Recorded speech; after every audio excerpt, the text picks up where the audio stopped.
Dear students, today we will discuss about soil conservation and social forestry. The topics which will be covered in the discussion, they will be soil erosion, the control of soil erosion, soil degradation, reclaiming the soils, watershed approach, government programs related to soil conservation, then alternative uses of wasteland, role of fly ash in soil reclamation, soil-less agriculture, social forestry is for future, and then way forward, and finally we will sum up our discussions.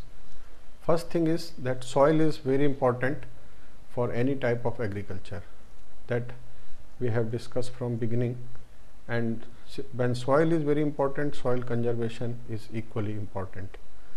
And there are various factors which may be natural or which may be man-made, due to which degradation and erosion takes place.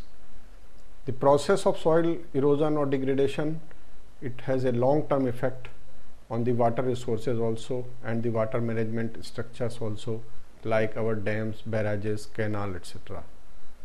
And the area involved in this process, it is very large, so government has to take initiative, because they are the final owner of the all land, and the local communities have to be involved in this process. And every year new areas are added into this problem, and there are various factors like deforestation, chemical fertilizers, water logging, excessive irrigation, etc., due to which this problem is increasing. Presently, if we see, the water erosion affected lands are 26.21 million hectares. Similarly, wind erosion 17.77 million hectares, vegetal degradation 17.63 million hectares. In total, 81.45 million hectares land is under threat of degradation. First topic which we will discuss in detail is soil erosion. Soil erosion is nothing but it is slow removal of the topsoil cover due to either wind or water. Because topsoil is very important for any crops, this soil erosion has to be stopped. The topsoil is the most fertile zone, it is known to each and everybody, and agriculture is basically sustained only on the topsoil. In India, about 50% of the land in agriculture is in the threat zone of the erosion. And there are many phenomena which are responsible. It could be either natural or it could be man-made.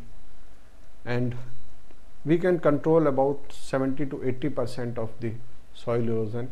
It cannot be controlled to the extent of 100% because it is a natural process also. There are various types of erosion.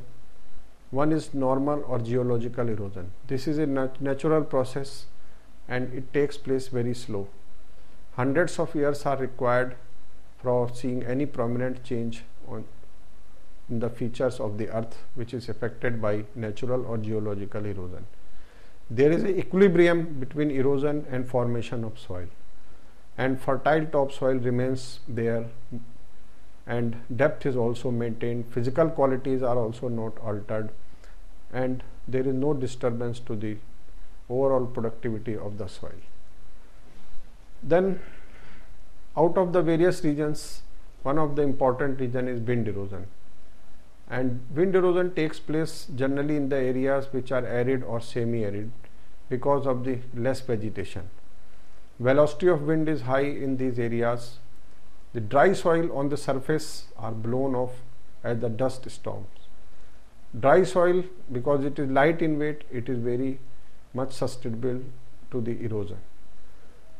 Velocity of wind, when it is reduced, the soil particles which are heavier, they are deposited in the form of sand dunes, and the fertile lands, they become unfit for the cultivation, and slowly the desert grows towards the already cultivated lands.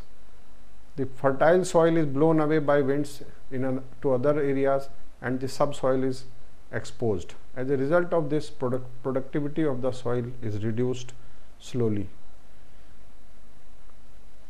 Another area of the soil erosion is accelerated soil erosion. This is fast erosion and generally due to loss of protective cover of grass or vegetation, this type of erosion takes place. This erosion rapidly destroys the land and it is much serious as compared to other type of erosion. Generally, scientists say that about 300 to 500 years are required to build up an inch of the soil. But if the practices of soil conservation are not adopted or wrong practices, agronomical practices are wrong, then it can be eroded within a few hours of rain.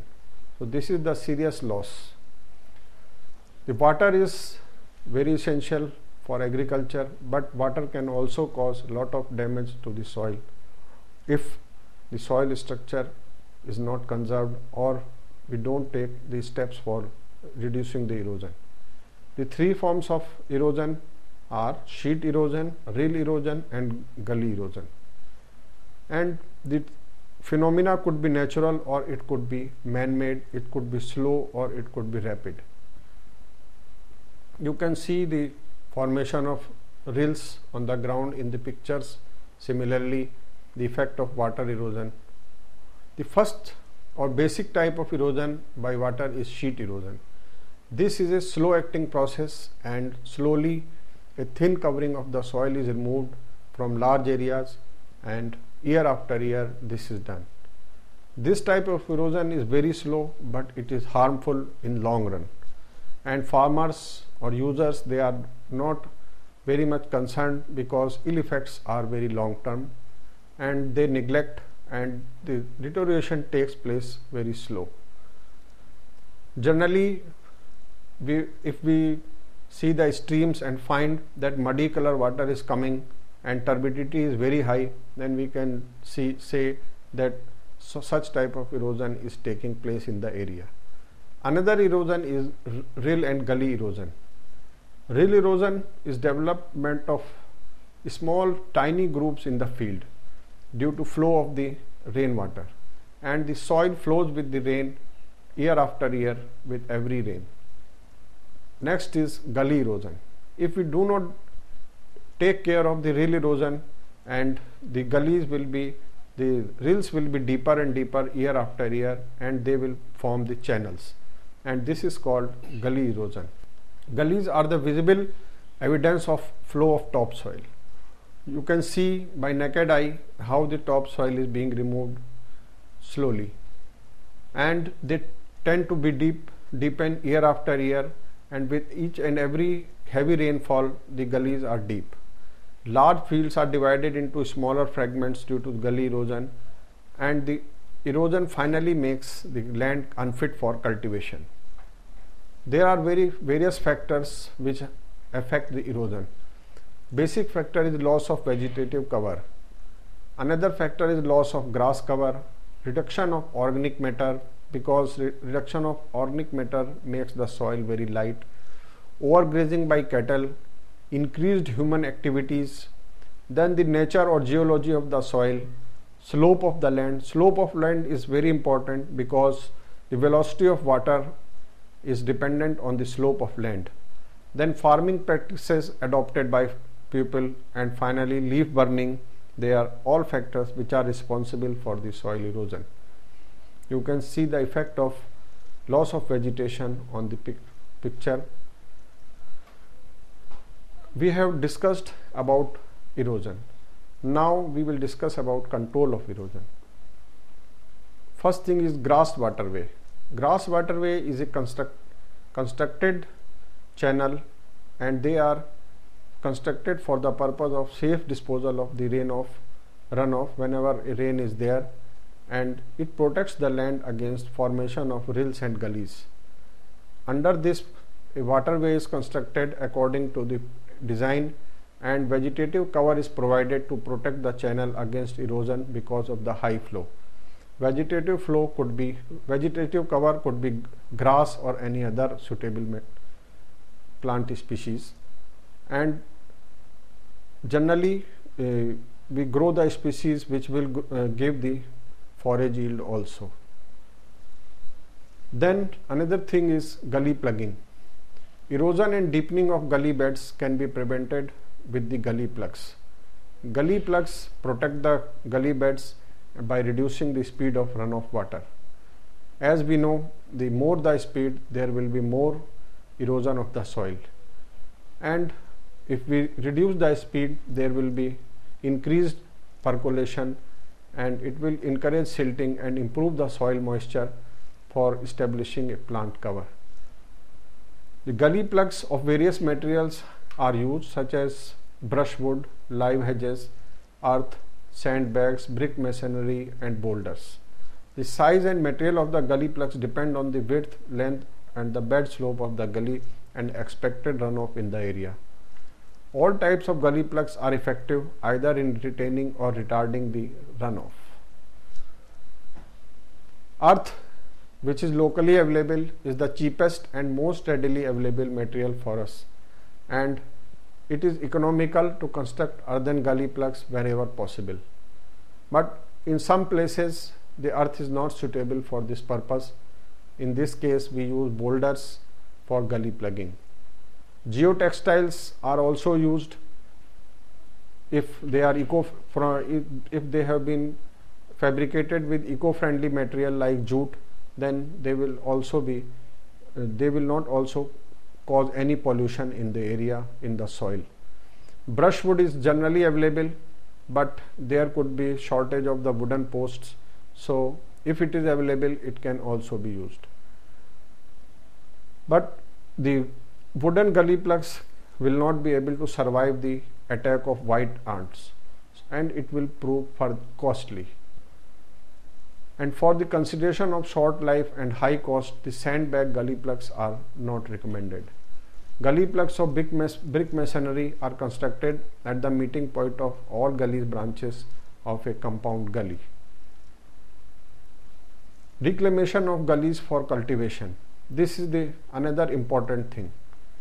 It is not possible to reclaim entire land eroded due to gullies, because if the protection from gully erosion was not taken, then we will see effect of the gully formation, and we can only reduce it, and we can reclaim some of the land which was affected due to gully formation. And main reason is cost involved in reclaiming the land. The land which could not be reclaimed is used for permanent vegetation like forest. First thing, reclamation of the small gullies.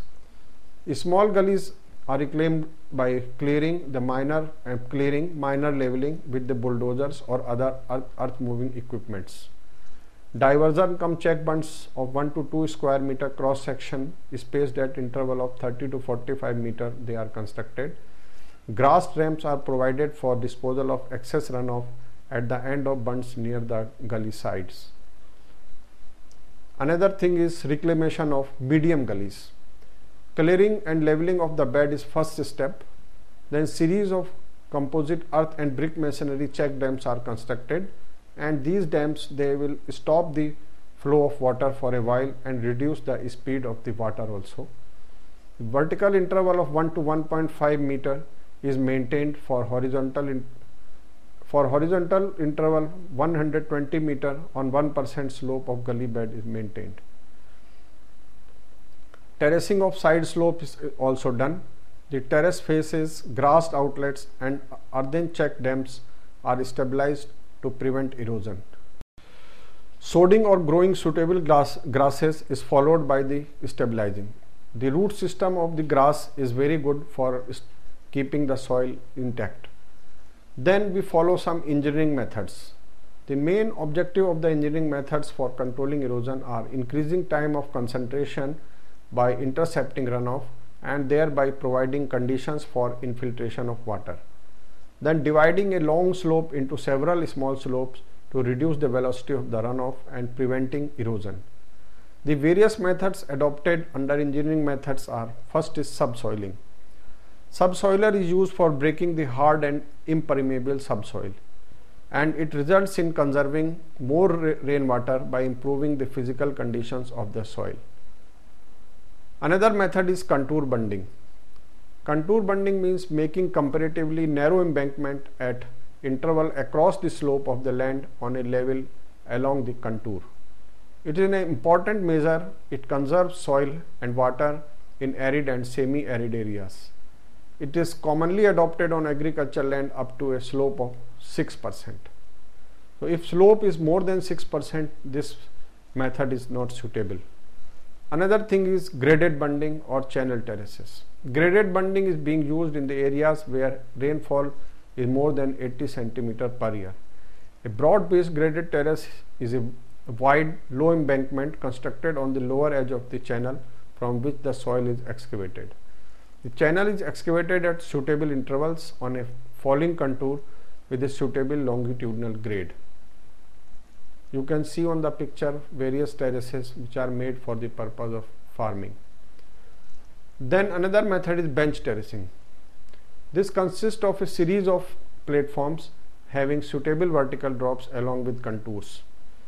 The vertical difference vary from 60 to 180 centimeter. It depends on the slope and type of the soil in the area. The earth excavated from upper part is used in filling the lower part so that the cost can be controlled. A small shoulder bund of about 30 centimeter in height is constructed along the external edge to protect it, and bench terraces may be tabletop or sloping outward or inward. It is decided according to the rainfall of the tract and the porosity of the soil and subsoil, because the water which is going inside the soil depends on these factors. Some engineering methods we have shown you in the picture, and then we will talk about agronomical measures. Agronomical measures are cheaper and easy to adopt, and it depends on farmers to practice these. Agronomic practices for soil and water conservation help to reduce the splash effect of the raindrops. They improve the intake of water rate by soil by improving the organic matter in the soil.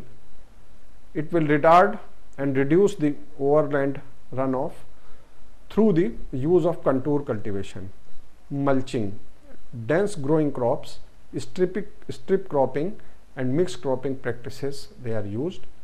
First thing is contour farming. Contour farming is a very old practice, and it is practice of farming across the slope, keeping at the same level as far as possible. This farming practice has many beneficial effects. The rows of the plants placed across the slope form a barrier to the water moving over the soil surface. So it will reduce the speed of the soil. It will also stop the flow of the soil. The barriers are small, but they are very large in number.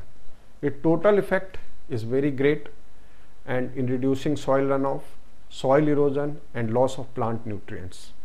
Contour farming reduces runoff and prevents the erosion of the soil.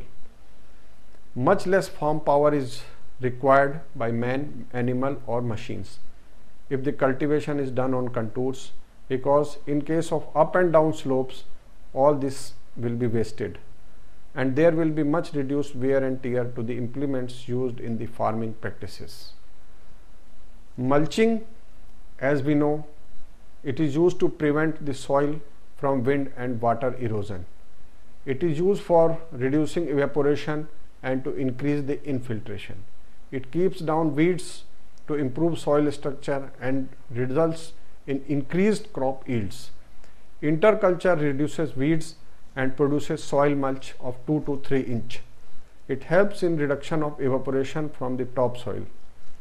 And some studies have been done on mulching, and they have concluded that it results in higher crop yields. But there is a caution that mulching is not recommended for all type of crops and all type of covers. Another method is changing of crop practices. There are crops which provide maximum cover and they reduce the runoff and they conserve the soil. First is cultivation of legumes. It results in better cover and hence better protection to cultivated area against erosion. Crops and cropping pattern will naturally vary from region to region, because in India lot of agroclimatic zones are there, and depending on the temperature and rainfall, this type of cropping pattern is decided. Soil type and climatic conditions are very important, and they play a good role in deciding the crops. Among the legumes, cowpea and moong provide a good cover for soil during the rainy season. Another method is strip cropping. Strip cropping is one of the forms of rotation. Importance of strip cropping in controlling the runoff erosion and maintaining the fertility is beyond doubt, and it has been experimentally proved. Strip cropping employs good farming practices such as crop rotation, contour cultivation, proper tillage, mulching, cover crops, etc. The strip cropping is of the following different forms. It could be contour strip cropping, field strip cropping, wind strip cropping, or permanent or temporary buffer strip cropping. Mixed cropping. Mixed cropping is another area. Small size of holdings is the main reason for lack of interest in strip cropping. Due to this, Indian farmers have been interested in mixed cropping, which is adopted by them since ages. Some of the important objectives of mixed cropping are better and continuous cover to the land, good protection against action of rain, complete protection against soil erosion, and one or more crops to the farmers. The roots of various species in a mixed crop obtain nutrients from different depth of the soil, so the efficiency of the fertilizer also increase, and it results in optimum utilization of fertilizers supplied.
This was about soil erosion.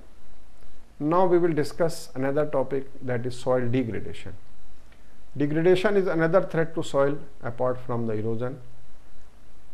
The main cause to degradation are salinity, alkalinity and acidity, loss of organic matter, chemical poisoning due to polluted irrigation water, loss of fertility due to wrong agronomical practices, burning of farm residue and water logging, etc.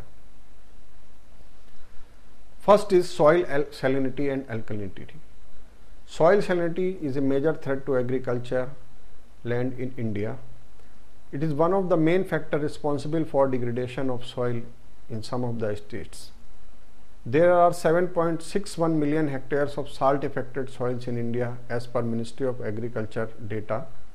The extent of problem area as given by different sources, it is from 8.56 million hectares to 10.9 million hectares. Water logging affects another 8.52 million hectares, mainly in irrigation command, which includes some of the saline alkaline soil also. In Haryana and Punjab, Rajasthan, Uttar Pradesh, Gujarat, Maharashtra, Madhya Pradesh, Karnataka, Andhra Pradesh, Tamil Nadu, substantial areas of good irrigated land are affected by saline alkali and water logging problems. Reasons are there for development of salinity. First is excessive and uncontrolled irrigation. We have discussed in various various topics, that how the excess irrigation is provided by farmers. Then accumulation of salt in top layer due to evaporation in arid conditions, water logging conditions in perennial river basins and irrigation sources due to seepage. You can see the sodic soils in the picture, and then we will discuss the reasons for growing salinity. Excessive use of chemical fertilizers, poor drainage conditions because lot of canals were constructed without provision of any drainage. In most cases 50% irrigation water goes waste.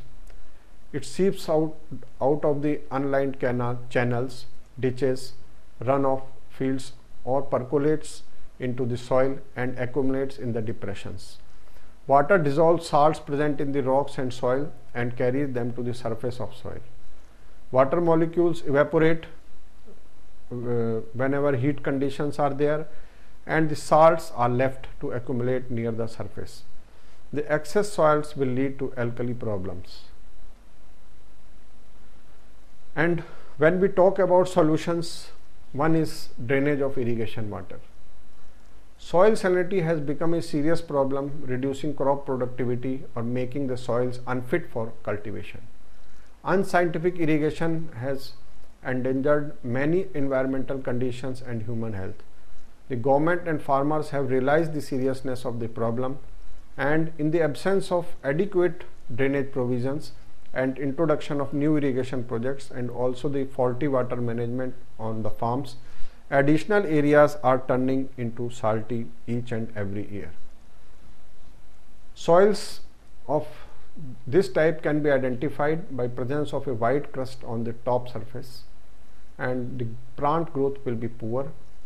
Internal drainage of such soils is not very poor, and soils can be improved by making adequate drainage.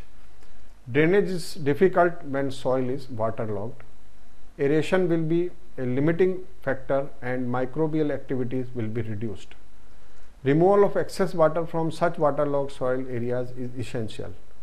Sodic soils containing excess sodium, because extremely waterlogged, as the soil porosity is lost and water do not percolate down very quickly.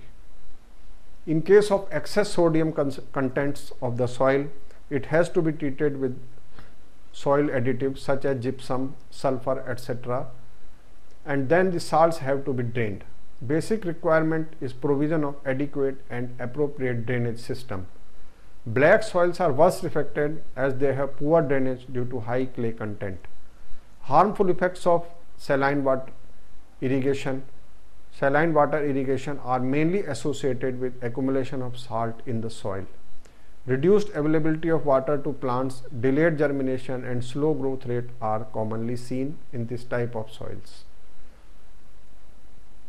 So when we talk about reclaiming these type of soils, there will be some slow steps. First step will be soil survey and land leveling. Survey of land is done to find the slope. If land is uneven, then leveling is done to avoid further waterlogging and ensure efficient irrigation. Contour map of the area is obtained to know the slope. Lateral lines have to be aligned along the slope based on the general slope. The outlet of drain should have extra pipe to take the water up to natural drainage system. The outlet should be above the drain for natural water flow. Then soil sampling. The reclamation of the salt affected soils require proper diagnosis to know the intensity of the problem. It will help in finding the measures required for its control with available materials. Soil and water samples, they should be tested in the laboratory. Collection of soil and water samples is the basis of the correct diagnosis, whether soil is saline, alkaline or saline alkali both. Based on test results, the type of treatment is decided by the scientist. The first step is making trenches. Depth of the drainage system depend on the crop and the natural outlet level. Generally, drain pipes should be laid below the root zone. In case annual crops, the pipes can be laid in about 1 meter below the ground level. Excavation of trenches should always be started from the outlet, and trenches can be kept free from accumulated water by this method. Work should be done as far as possible in dry season. Then another step is laying PVC pipes and sand filling around the pipes. PVC pipes are cut according to size and laid down in the trenches. Care should be taken that perforated pipes are laid in the lateral trenches and blind pipes in the main line. Filter material like coconut fiber, gravel, aggregates, etc. have to be used to cover the sockets so as to avoid clogging. Otherwise, silt will enter into pipe and it will be clogged. And sand filling around the pipes is to be done to prevent clogging of the perforations by fine soil and the silt. For the purpose, coarse sand should be placed around the pipe up to 2 to 3 inches. The size of sand particle should be more than the size of perforations. It is very natural, and sand should be placed in the bottom of the trenches before the pipes are lowered and then placed all around. Then observation wells and sump wells are constructed. These are constructed to inspect the lines of the clogging and for taking up the cleaning whenever necessary. They are constructed along the main drain where 2 or more laterals meet. Depth of observation well depends on the corresponding depth of the main line. If well maintained open drains are available, the main line can be connected to the open drain. If drain water is suitable for re-irrigation, the main line is to be connected to a sump or storage tank. This will save the cost. And the depth of the sump depend on the nature of soil, extent of water logging, etc. The drain water is to be tested for its quality and suitability for reuse, because if it is not usable, it should be drained off to a safe area. It may be possible to use this kind of water along with good quality water if canal water is available. The average cost of work is 60 to 70,000 per hectare, excluding the cost of additives like gypsum. And there is no maintenance cost involved, and frequent desilting is also not required. And then comes the problem of acidic soils. We have to reclaim the acidic soils also. It could be acidic due to natural contents of the soil, or continuous use of chemical fertilizers like ammonium sulfate or urea can also cause acidity.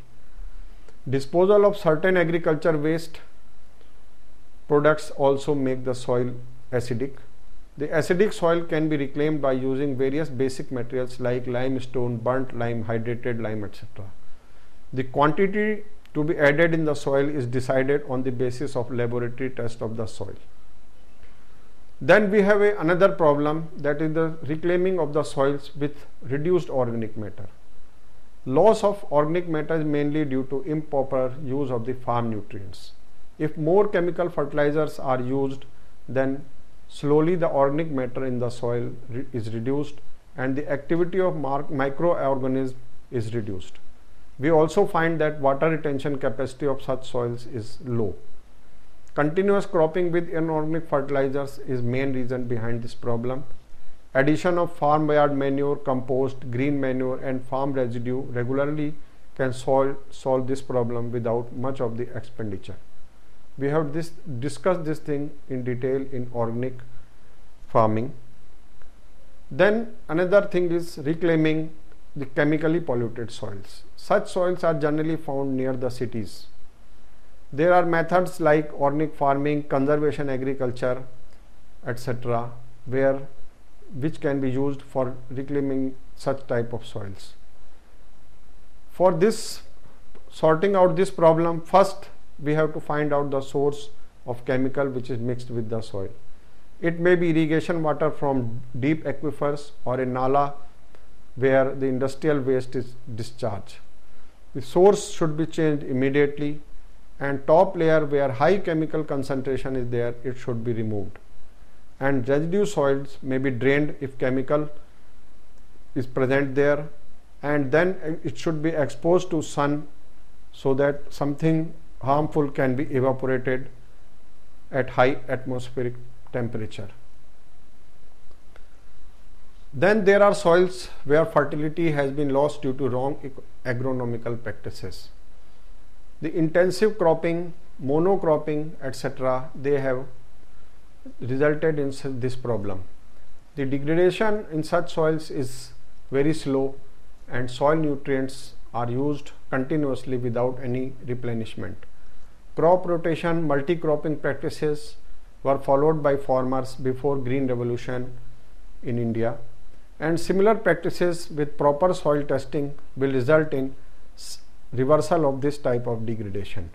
And we have already discussed in detail this thing in our organic farming and conservation agriculture module, so we will not discuss this thing in detail. Another approach which is called very holistic type of approach is watershed approach. Watershed approach considers soil conservation as primary component of any development program related to agriculture. The approach considers people as part of the program and their participation is essential for the success of such program. Each and every land which is located in the project area is surveyed and treatment method is decided by the experts, which could be from agriculture university or any Krishi Vigyan Kendra. No free grazing is allowed. Tree felling is banned by the people voluntarily. Cropping pattern is modified according to water and soil in the area. And we have observed that the productivity of land increases in the project area and soil erosion is reduced and water table increases if this approach is followed. Though Jamkhed receives some rain in the monsoon season, most of the water is carried away, along with precious topsoil, into the rivers and towards the oceans. For many years, CRHP has been actively engaged with watershed development in cooperation with the government. Experts and engineers are brought in to train villagers both on the conceptual aspects of a watershed and its importance to sustainable farming, and on practical low-cost methods of water harvesting. Local labor has been mobilized in various schemes, including food for work programs, to transform barren wasteland into crucial reservoirs, lakes, and areas used to recharge wells and groundwater. CRHP has overseen the construction of over 200 check dams, reservoirs, and bunds used to replenish aquifers and maintain a sufficient level of water in wells throughout the year. As an essential related component of environmental improvement, over 160 villages have mobilized to plant thousands of trees for reforestation and to prevent the erosion of valuable topsoil. There are certain government programs which started from the first plan period. Reclamation of land and reducing soil erosion, they are on the top agenda of the central and state governments. Various state governments have formed corporations to complete this task because the vast lands have to be covered. Subsidy from government is also available for such schemes of land development, reclamation and drainage. Watershed development program, command area development programs, river valley projects, catchment management, etc. are some of the programs which are run by government. Watershed development in shifting cultivation areas is being implemented in northeastern states. Bank loan is also provided to farmers under various schemes along with subsidy. Despite various schemes implemented by government, large areas are still there which require attention. The reduction in productivity of soil due to various man-made factors and climate change make a case for huge investment in this area. Various non-government agencies can be involved on PPP basis because we have to cover large tract of lands. Now we will discuss something which is called alternative use of wasteland, because each and every land cannot be reclaimed either due to cost or due to technological limitations. Land is a natural resource and it is limited in quantity. A lot of degraded and erosion affected soils can be brought to productive use, and there are some areas which cannot be reclaimed. and such lands can be converted into pastures for free grazing of cattle, and this will promote animal husbandry sector. And if the slope of land is very high, then permanent vegetation can be provided and forest can be developed. The land can also be used for making fish ponds for inland fisheries. The discarded brick kilns can also be used for this purpose, because the land where brick kilns are there and they have ceased to exist is useless for any other purpose. And such land can also be used for human settlements, industrial use, and for any other purposes like landfills. This will ease the pressure on agricultural land. The isolated patches of wasteland can also be used for activities which are allied to agriculture, such as poultry, feed mills, etc. A new dimension has been added to soil reclamation in India, and it is role of fly ash. Our country produces about 70 million tons of coal ash per year from burning about 200 million tons of coal for electric power generation. About 1 hectare land is required for per megawatt of generation for disposal of the ash. The soil degradation due to unscientific disposal of fly ash is a threat to agricultural land and ecology of the area. The fly ash can be used safely in landfills, road construction, and various components of building industry. Fly ash is a very good conditioning material for agriculture use. It can be used for reclaiming the alkali soils. It improves the soil fertility. It lowers the soil pH, changes soil texture. It also improves soil porosity and soil density. The application also increases water holding capacity and releases some form of plant nutrients in soluble form. It contains mainly silica, alumina, and iron oxide. It has the primary nutrients like phosphate and potash. It also has secondary nutrients like calcium, magnesium, and sulfur. There are some important micronutrients like zinc, copper, and manganese. They are also present in the fly ash. So, fly ash, which is at present harming the environment, it can be used for protecting the soils and improving the existing soils. NTPC Simhadri ने सब्जियों की फसल में भी राख का प्रयोग करवाया। टमाटर और बैंगन की फसल में 20% की बढ़ोतरी हुई। एनटीपीसी तालचर थर्मल द्वारा गन्ने की खेती में राख का उपयोग करवाया गया। राख डालने पर फसल में आश्चर्यजनक बढ़ोतरी पाई गई। जरा इस गन्ने की लंबाई तो देखिए, इन गन्नों से चीनी भी अधिक प्राप्त होगी। मु पूर्वरु आगु चाष करुदले चलित वर्ष एनटीपीसी तालचेरंकर तत्वावधान तथा आनबुलिया यूनिवर्सिटी प्रोफेसर प्रवचन रे आमे आखु पाई 500 एनटीपीसी जोगाण कले। गोटे फील्ड रे मु 500 अधा पकईली आ अधा पकई नथिली। जो अधा 500 वितरण कराई देला सेही परसेंट रे आखु लंबा, मोटा एवं हल्का माटी है। अब देखिए वो गन्ने जहां पर राख नहीं डाली गई थी। फसल हल्की है और गन्ने की लंबाई भी कम है। आप जानते हैं कि बंजर समझी जाने वाली भूमि में भी राख ने अपना चमत्कार कर दिखाया और उसे उपजाऊ भूमि में बदल दिया। मुझको प्रोत्साहित किया कि नहीं, राख से अच्छी पैदावार होगी। हम इनको इतना खराब खेत दिया कि उसमें पौधा नहीं उग रहा था, तो इन्होंने मेरे खेत में राख डलवाया और अपने ही सामने इन्होंने उस खेत को जुतवाया, बोआई कराई, सब कुछ कराया। तो इसके बाद में बीज बहुत अच्छा हुआ, बहुत अच्छा पैदावार मिला। करीब आधा एकड़ में धान लगभग 8-9 कुंटल के लगभग हुआ। हमारे खेत के ऊपरले हिस्से में जो है बहुत अच्छी पैदावार होती थी, लेकिन निचले वाले खेत में जो कुछ नहीं होता था, ये बंजर भूमि थी। इसमें हमारा बीज भी जो वापस नहीं आता था। एनटीपीसी वालों से मुलाकात हुई, उन्होंने बोला कि आप इस बंजर भूमि में हमारी राख डलवा लीजिए। हमने जो है उनकी कहने के अनुसार इसमें राख डलवाई और हमारे इस खेत से कम 50-60% जो है ज्यादा पैदावार हुई।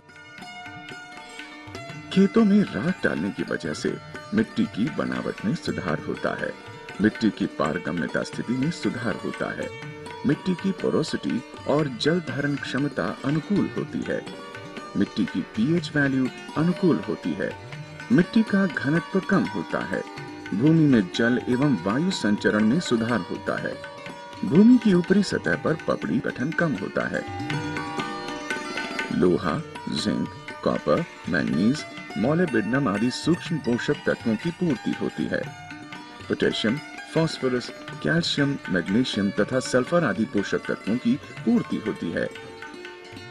गेहूं, मक्का, धान, मटर, टमाटर, आलू, केला, गन्ना इत्यादि फसलों की पैदावार में 10 से 40% तक की वृद्धि होती है। राख डालने से फसल अच्छी होगी कि नहीं? इसका जवाब देने के लिए एनटीपीसी दादरी ने एक बहुत ही सुंदर प्रयोग किया है। एनटीपीसी दादरी ने राख को इकट्ठा किया और उसे सुनिश्चित ढंग से एक पार्क के रूप में विकसित किया। इसे राख यानी ऐश के पहाड़ पर बनाया गया है।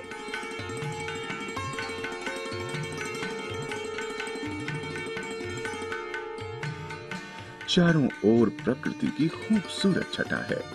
सोचिए, यहाँ पर तो पेड़ पौधे वनस्पति राख पर ही पैदा हो रहे हैं। यहाँ तो मिट्टी है ही नहीं। जब ये राख आपके खेतों में मिट्टी के साथ मिलेगी तो आपकी फसल भी तो लहलहा उठेगी। आपके खेतों में पैदावार बढ़ाने के लिए राख बहुतायत में उपलब्ध है, उपयोग कीजिए।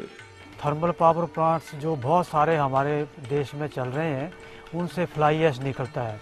ये देखा गया है कि बहुत सारी फसलों में और बहुत सारी हमारे जो मिट्टियाँ हैं उनके ऊपर जब इसके ट्रायल्स वगैरह किए गए हैं तो काफ़ी अच्छे उसमें साबित हुए हैं और 10 से 20-30% जो है वो खेती में उपज में वृद्धि हुई है। राख का कृषि में उपयोग करने से जहां एक और उपज बढ़ती है, वहीं औद्योगिकरण से उत्पन्न हुई इस राख का सही इस्तेमाल हो जाता है।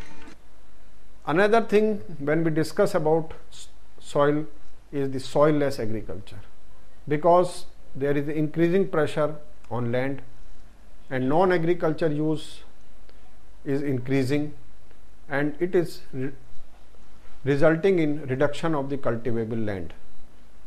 Technology is being developed to grow the various crops without soil, and this practice may also result in development of multi-storied farms. Coconut husk or other mediums are used as a base for providing nutrients to plant.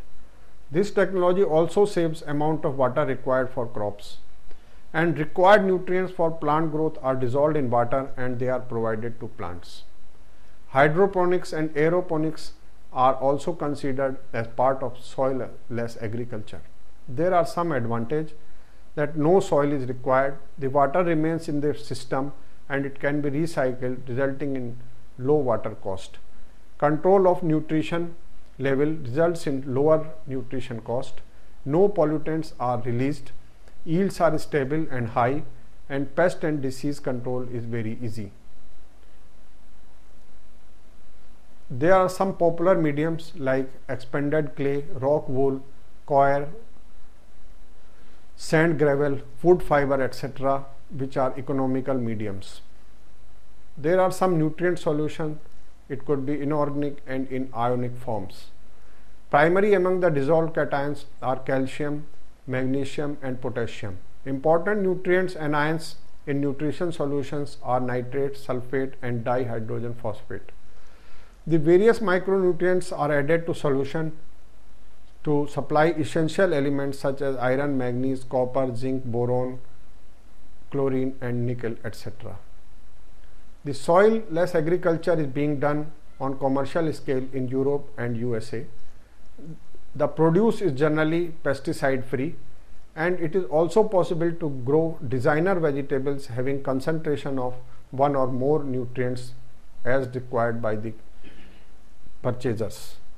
The increasing cost of land transportation and losses during transit make a the produce costlier. Soilless production can provide economical vegetables even in desert areas.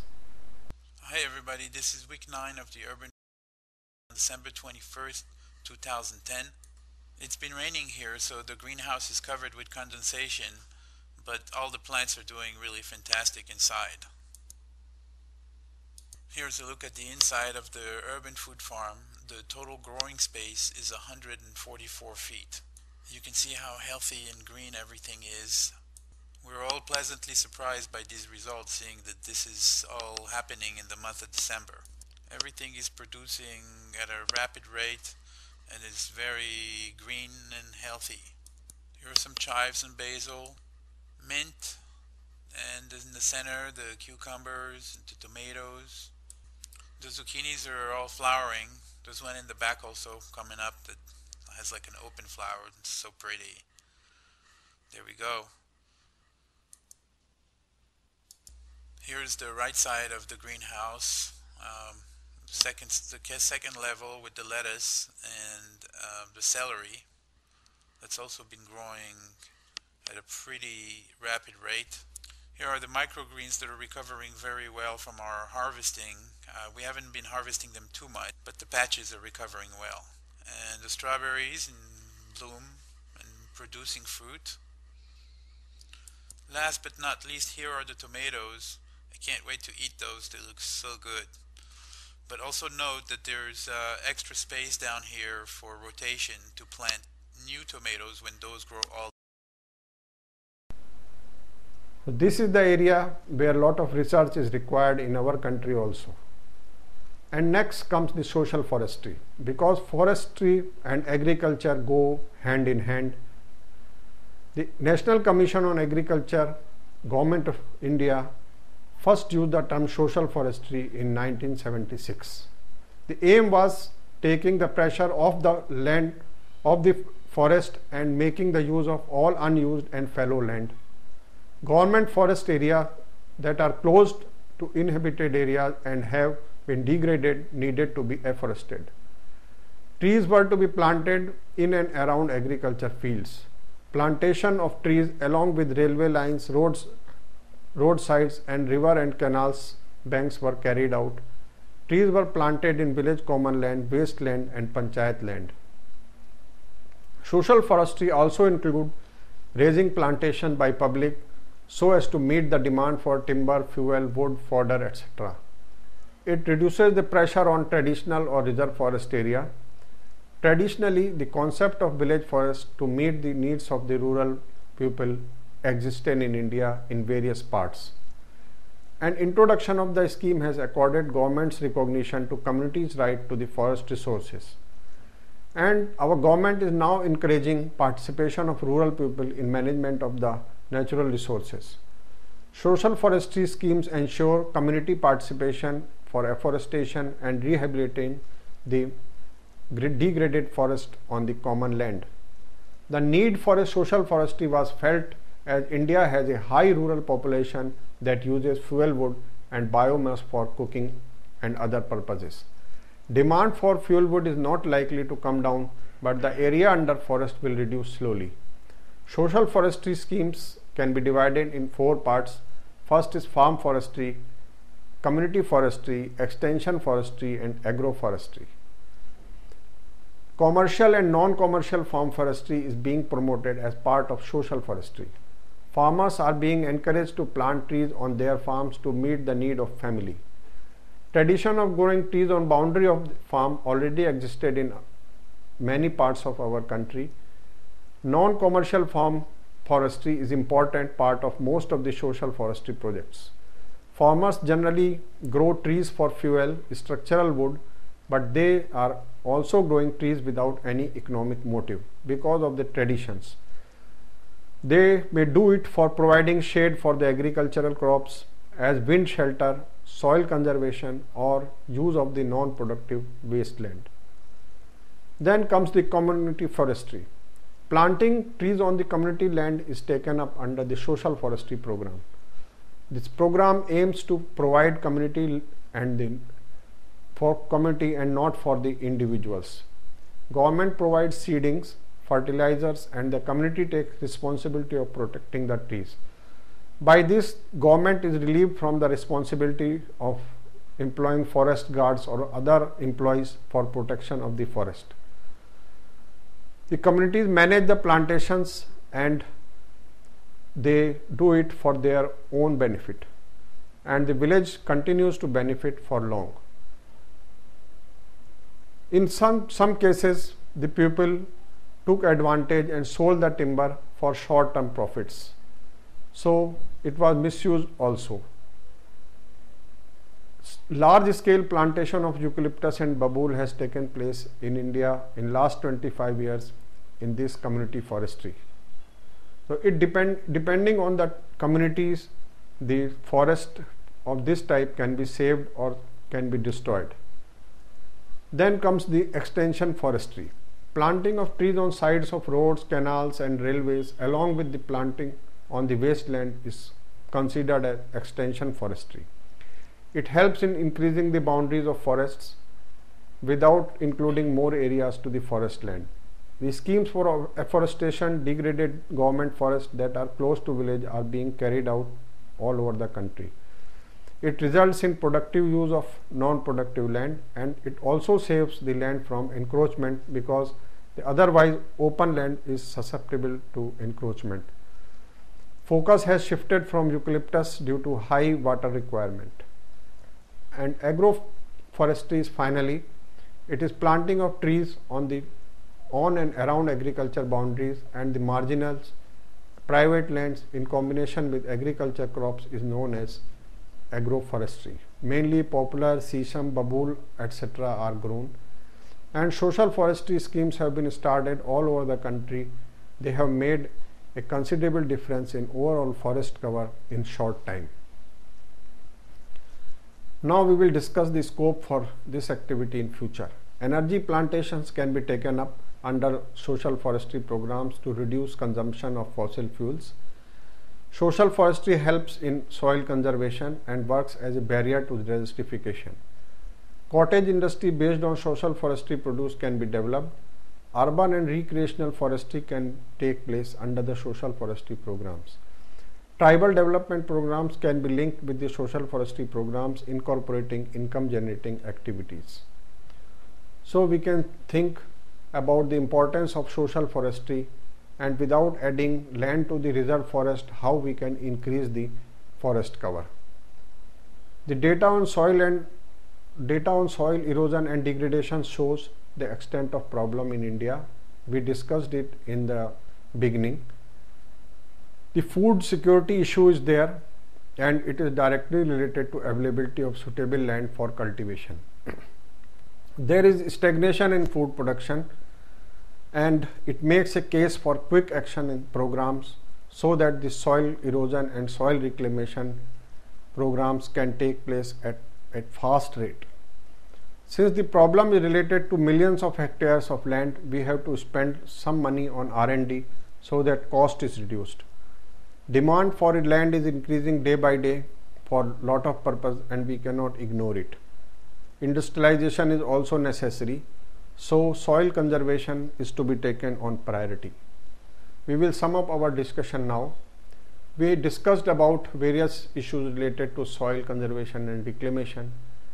We require action on war footing to conserve the fertile soils and check the growth of deserts. Soil reclamation is one of the important strategies to achieve the food security. Holistic approach like watershed development can be adopted for soil and water conservation. And education of farmers, may be taken as first step to tackle this problem. Thank you all.